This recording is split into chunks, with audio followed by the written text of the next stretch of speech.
Après 2 défaites en autant de déplacements à Albi et Dax, Narbonne retrouve son parc des sports et de l'amitié avec pour objectif de poursuivre son sans faute à domicile. En face, c'est Mont-de-Marsan qui se présente, des Landais qui restent sur une bonne dynamique après un début de saison plus compliqué, mais qui n'ont toujours pas réussi à gagner loin de leur base pour l'instant.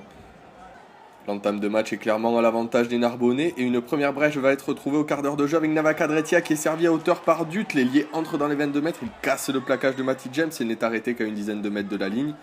Le jeu rebondit rapidement avec David Penalva, mais comme souvent lors de leur dernière sortie, les Narbonnais vont éprouver les pires difficultés à conclure. Les libérations se ralentissent, la défense est replacée et l'action ne pourra pas aller au bout, mais elle va tout de même offrir une pénalité à Pierre-Alexandre Dut.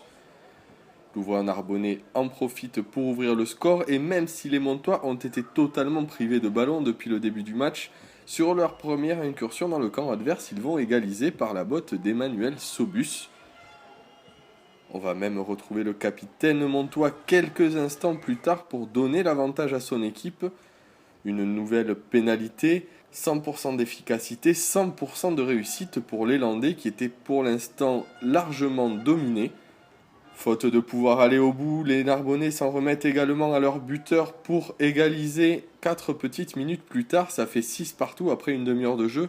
Mais ce sont les Montois qui vont avoir le dernier mot dans cette première mi-temps. Toujours grâce à Emmanuel Sobus, toujours sur pénalité.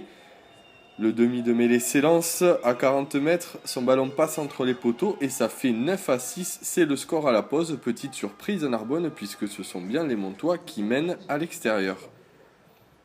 Mais la deuxième mi-temps repart sur les mêmes bases que la première, c'est-à-dire que ce sont les Narbonnais qui dominent et on va suivre cette mêlée au milieu du terrain avec introduction Rubio.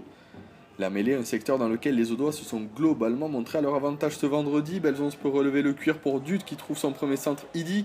Idi accélère, passe les bras pour Plessis Couillot qui joue parfaitement le 2 contre 1 avec Fekitoa. Il faut le retour in extremis de Salawa pour empêcher l'essai.